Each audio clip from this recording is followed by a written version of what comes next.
Now let's solve this 8 items linear equation in 2 variables. If you haven't answered them yet, so as usual, just pause the video, answer them first before you will see our solutions.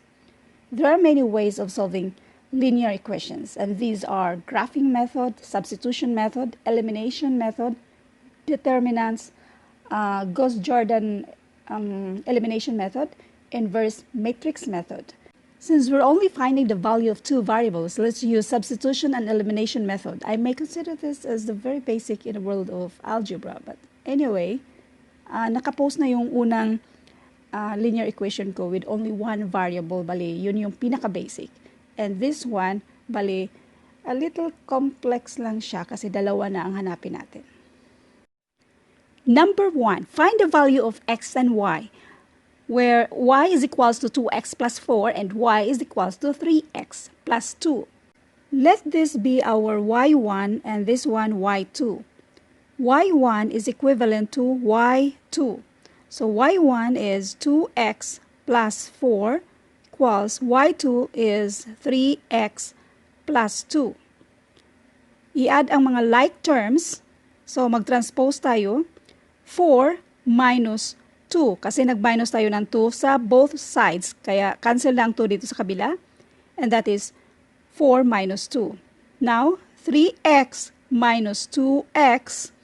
Kasi itong 2x dito, nag-minus tayo ng 2x to both sides. Kaya nawala na si 2x dito. In other words, kapag mag-transpose tayo ng positive sa kabila, ang sign niya ay negative na, or kung negative man siya, maging positive na siya kung mag-transpose tayo. 4 minus 2 equals 2.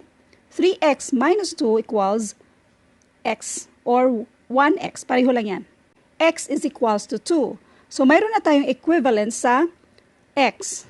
So, x is equals to 2. Gamitin natin yung isang equation natin. So, y is equals to 2x plus 4. I-substitute natin yung x, that is 2 plus 4. And we have 2 times 2 equals 4 plus 4, and that is 8. So, ang equivalent ng x ay 2 at ang equivalent naman ng y ay 8. I-double check natin if y is equals to 8 and x is equals to 2. Kung tama ba yung answer natin. So, y1 is equals to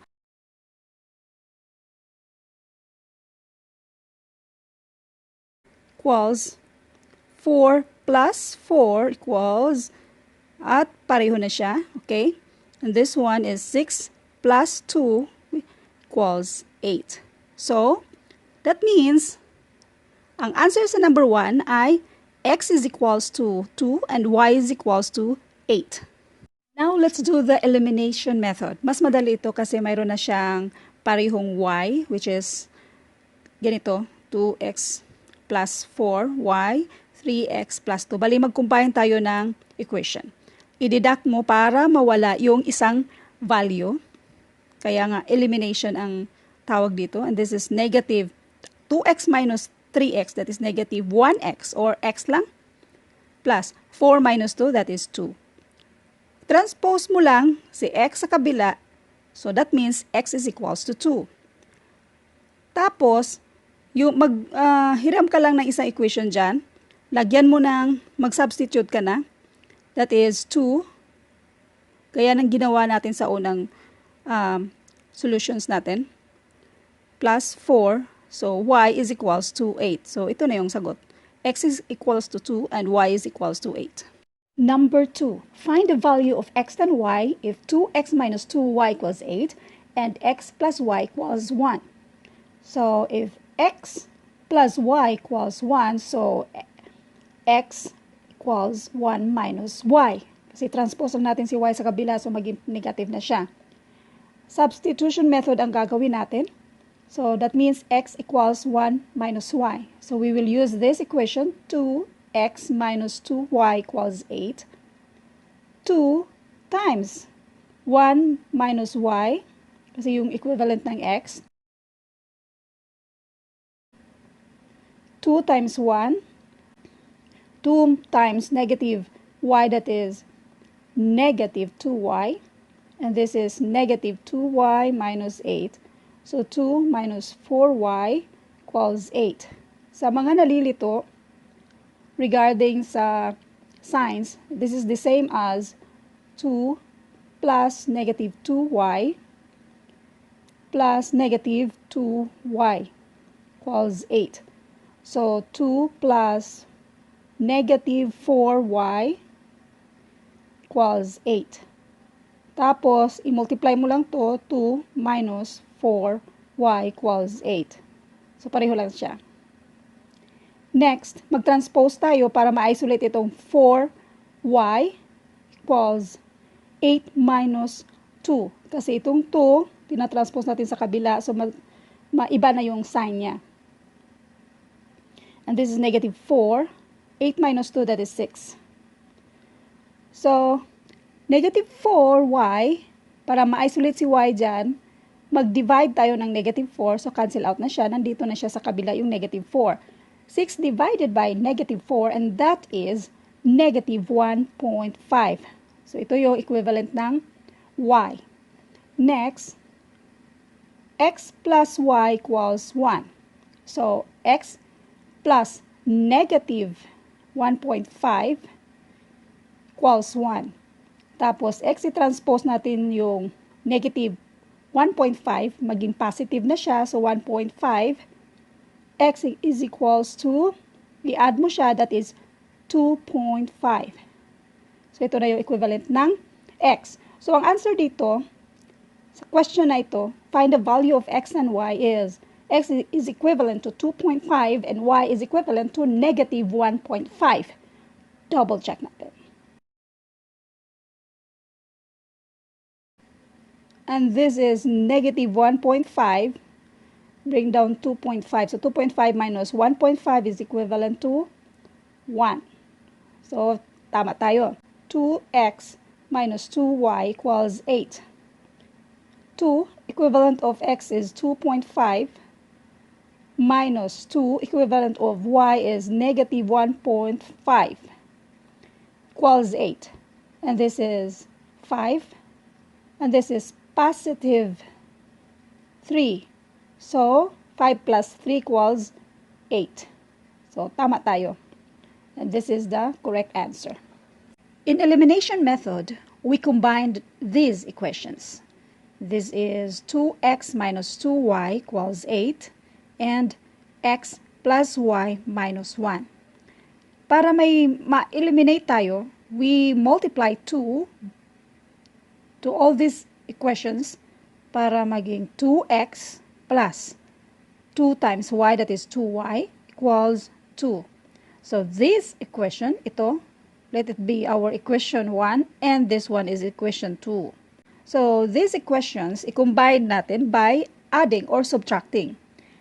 Pwede tayong mag-add kasi ma-eliminate naman itong dalawa kung i-add natin. That is negative 2y plus positive 2y. Ma-eliminate na siya.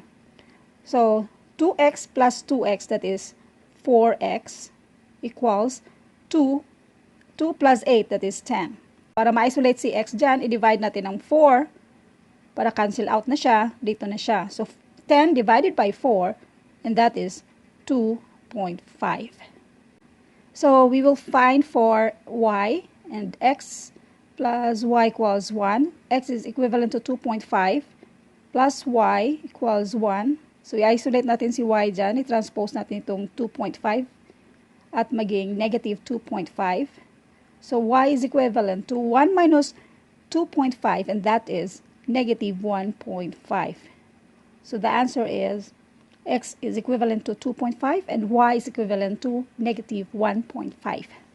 Number 3, find the value of x and y where 3x minus y equals 7 and 2x plus 3y equals 1. Let's do the substitution method.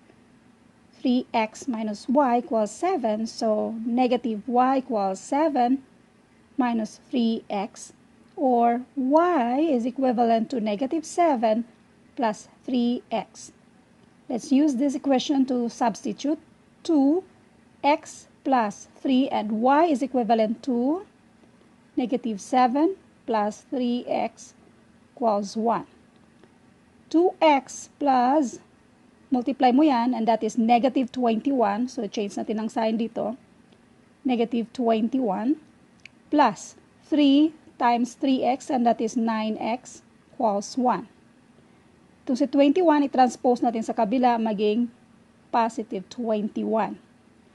2x plus 9x, and that is 11x. So, 11x equals 22. I-transpose natin si 11. That means, i-divide natin para mawala na si 11 dito. Isolate na si x dyan. So, mag-divide din tayo ng 11. So, 22 divided by 11, and that is 2. So, x is equivalent to 2. Then, we will use this equation. 3x minus y equals 7. 3 times 2, because x is equivalent to 2, minus y equals 7. And this is 6 minus y equals 7. So, see, minus y equals 7 minus 6. And this is 1, or y is equivalent to negative 1. So, the answer is x is equivalent to 2 and y is equivalent to negative 1. Let's do the elimination method. So, in elimination method, i-combine natin itong dalawang equation.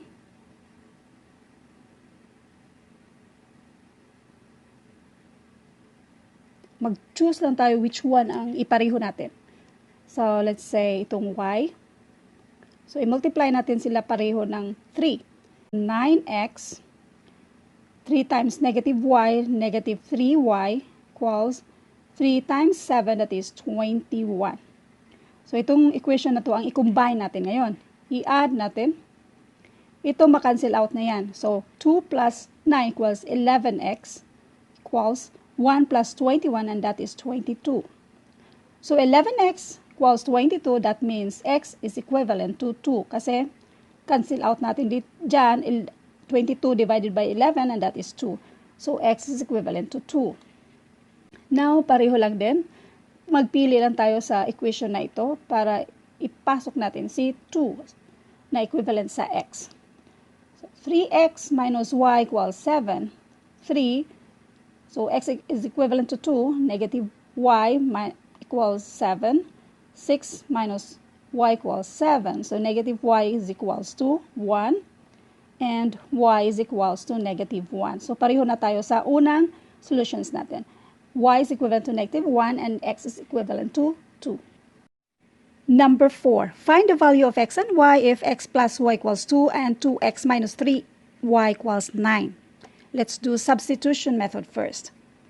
X plus y equals 2, so y is equals to 2 minus x. Kasi nag-transpose tayo and ang positive x dito naging negative y na dito. So, y is equivalent to 2 minus x. Now, for 2x minus 3y equals 9, 2x minus 3, ang equivalent ng y ay 2 minus x equals 9.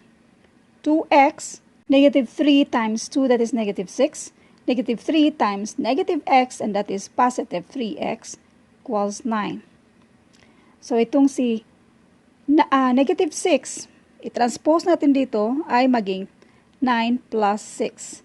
Ito naman, pag i-add mo, and that is 5x. So, 5x equals 9 plus 6 is 15. So, x is equivalent to 3 kasi nag-transpose tayo, bali mag-divide tayo ng 5 to both sides. Si x dito na-isolate na, so x is equals to 15 divided by 5, that is 3. So, x is equivalent to 3. Now, if x plus y equals 2, then x is equivalent to 3 plus y equals 2, then y is equivalent to 2 minus 3. Kasi yung positive 3 maging negative 3 na sa kabila. And then y is equivalent to negative 1. 2 minus 3 is equivalent to negative 1. So the answer is y is equivalent to negative 1 and x is equivalent to 3. Now let's do the elimination method. Combine two equations, these two equations. So 2x minus 3y equals 9. Maghanap tayo ng ipang-multiply natin sa isang equation natin. So I choose y para ma-eliminate yan. So mag-multiply tayo ng 3. And this will be 3x plus 3y equals 6. 3 times 2 equals 6. Ito naman, kopyahin lang, 2x minus 3y equals 9. Combine natin sila, i-add natin, so cancel out na ito. And this is 3x plus 2y is 5x equals 6 plus 9, that is 15. So x is equivalent to 3 kasi nag-divide tayo ng 5 dyan para ma-isolate si x. Actually, dinivide natin ng 5 ang both sides. So 15 divided by 5 and that is 3. So x is equivalent to 3. So the same thing, x plus y equals 2. So x is equivalent to 3 plus y equals 2. Then y is equivalent to minus 3. So y is 2 minus 3, negative 1. So the value of y is negative 1 and the value of x is positive 3.